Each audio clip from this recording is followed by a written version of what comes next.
আমার একটা হ্যাবিট আছে। আমি সুযোগ পেলেই মানুষকে জ্ঞান দেওয়ার ট্রাই করি। তো কিছুদিন আগে এক ছোট ভাইয়ের সাথে কথা হইতেছিল। তো ইউজুয়ালি তাকেও জ্ঞান দিচ্ছিলাম।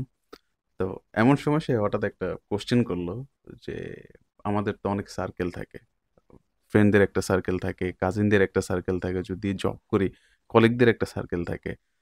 তো সামহাউ কোনো কারণে যদি সেই সার্কেলের মানুষজন আমাকে যদি ইগনোর করে বা তাকে যদি ইগনোর করে, হ্যাঁ? তখন ওই সিচুয়েশনটা মানে কিভাবে হ্যান্ডেল করব? আর যদি তারা বয়কট করে দেন লোনলি থাকাটা কিভাবে হ্যান্ডেল করব? সে আমাকে কোয়েশ্চেন করলো যে ধরেন কোনো কারণে সামহাউ, হ্যাঁ? তারা আপনাকে ইগনোর করা শুরু করলো। দেন আপনি কি করবেন? বা সামহাউ আপনি বুঝতে পারলেন যে ইগনোরের লেভেলটা একটা সময় গিয়ে বয়কটের লেভেলে চলে গেল। তো দেন আপনি কি করবেন? বেসিক্যালি ও আমাকে যে কোয়েশ্চেনটা করছে, কোয়েশ্চেনটা হচ্ছে যে ওই সিচুয়েশনটা যখন মানুষজন আমাদের বয়কট করে, যখন মানুষজন আমাদের ইগনোর করে, ওই সিচুয়েশনটা কিভাবে হ্যান্ডেল করব? আবার যখন একা হয়ে যাই, এই লোনলিনেসটা কিভাবে হ্যান্ডেল করব?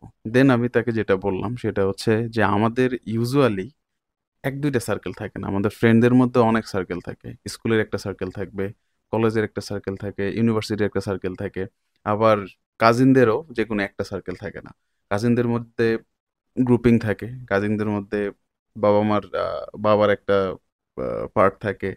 মার রিলেটিভদের একটা পার্ট থাকে। সো ওখানেও কিন্তু অনেক গ্রুপিং থাকে। আবার কলিগদের মধ্যে অনেক গ্রুপিং থাকে। সো কোনো কারণে যদি কোনো গ্রুপ বা কোনো সার্কেল যদি আমাকে বয়কট করে বা এরকম সিচুয়েশনে যে আমি পড়ি নাই তা না। এরকম ইগনোর লাইফে অনেকে আমাকে করছে। তো ওই সিচুয়েশনটা কিভাবে হ্যান্ডেল করি? আমার আসলে একটা অদ্ভুত কোয়ালিটি আছে। আমি যখন ফ্রেন্ডদের সাথে, কাজিনদের সাথে অথবা কলিগদের সাথে যদি ঘুরতে যাই, আমি সবসময় ট্রাই করি ওই মোমেন্টটাতে প্রেজেন্ট থাকার। সবসময় ওদের সাথে যখন ঘুরতে যাই, হ্যাং আউটে যাই, তখন ট্রাই করি ওই মোমেন্টে প্রেজেন্ট থেকে সবসময় এনজয় করার। আমি অত কিছু চিন্তা করি না যে আগে, পরে কি হবে বা সে আমাকে নিয়ে কি ভাবতেছে বা তার সাথে আমার কিরকম সম্পর্ক বা তার সাথে আমার রিলেশনশিপ কি টাইপের, কিরকম স্টেজে আছে। আমি কখনো এসব নিয়ে কখনো চিন্তা করি না। আমি জাস্ট চিন্তা করি যে ঠিক আছে আমি একটা গ্রুপের সাথে গেছি। আমি একটা আ সার্কেলের সাথে গেছি। তাদের সাথে আমি কিভাবে ওই মোমেন্টটা এনজয় করব। আমি সবসময় এটাই মাথায় রাখি। আবার আমি যেমন ১ মাস আড্ডা দিয়ে, ঘুরে, হ্যাং আউট করে ফ্রেন্ডদের সাথে কাটায় দিতে পারি। আবার ঠিক এর পরের মোমেন্টেই আমি ১ মাস না, আমি ২ মাস নিজের সাথে একাই সময় কাটায় দিতে পারব। এটাই আমার অদ্ভুত কোয়ালিটি। অ্যান্ড এটা কিভাবে করব? হঠাৎ করে মানে এই অ্যাডাপ্টেশন টা কিভাবে আসে? দেন ওর 2nd কোয়েশ্চেন এর অ্যান্সার টা দেই যে মানে একা আমি কিভাবে টাইম স্পেন্ড করি?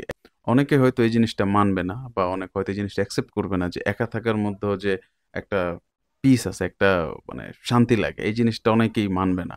কিন্তু আমি honestly একা থাকতে, সাইলেন্স এ থাকতে খুব পছন্দ করি। আমার মানে সাইলেন্ট মোমেন্ট গুলো খুব ভালো লাগে। আমার কেওয়াস খুবই অপছন্দের জিনিস। আমি মাঝে মধ্যেই একা সাইলেন্স এ থাকার ট্রাই করি এবং প্রায় সময়ই সুযোগ যখন পাই তখন ওই টাইমটাতে আমি আমার ডিপ থিংকিং গুলো, আমার ক্রিয়েটিভ থিংকিং গুলার আ নিয়ে কাজ করার চেষ্টা করি সবসময়। সো এই লোনলি থাকাটা আমাকে কখনো প্যারা দেয় না। এই লোনলিনেস কি জিনিস বা লোনলিনেস যে খুব খারাপ জিনিস এটা আমি কখনোই মনে করি না।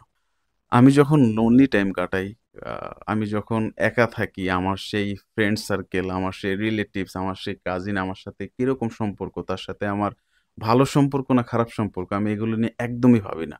ইভেন আমি এখনো খুব কম মানুষদের নিয়ে চিন্তাভাবনা করি। আমার মাথায় খুব বেশি মানুষজনের চিন্তাভাবনা থাকে না। সো এইটা একটা প্লাস পয়েন্ট যে অত মানুষের চিন্তাভাবনা আমার মাথায় থাকে না। কে কি ভাবতেছে ওগুলো নিয়ে আমার কোনো চিন্তা থাকে না।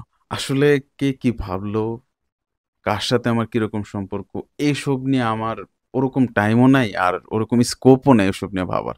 এজন্য আমি লোনলি থাকলেও এনজয় করি। আমি যখন আমার ফ্রেন্ড সার্কেলের সাথে থাকি, আমি যখন হ্যাং আউট এ থাকি তখনও এনজয় করি। আমি মনে করি যে আমার এই অদ্ভুত কোয়ালিটিটা আসলে সবারই থাকা উচিত। অ্যাডাপ্টেশন বা মানিয়ে নেওয়ার যে কোয়ালিটি এটা আসলে সবার থাকা উচিত। আপনি কখন লাইফে কোন সিচুয়েশন এ পড়বেন, কখন লাইফে আপনি টোটালি একা হয়ে যাবেন এটা আসলে জানবেন না। সো একটা সময় গিয়ে আপনার এই কোয়ালিটিটা নিজের আয়ত্ত করে নিতে হবে যে কিভাবে আপনি মানিয়ে চলবেন।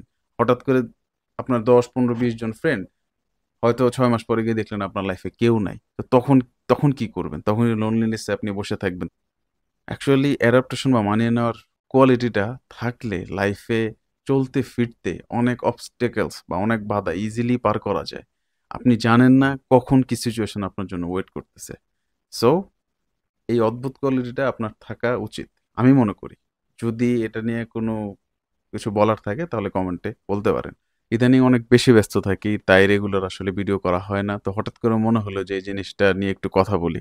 আর আপনাদের যদি কোনো টপিক নিয়ে জানার থাকে তাহলে সেটা আমাকে কমেন্টে জানাতে পারেন, আমাকে ইনবক্সে জানাতে পারেন।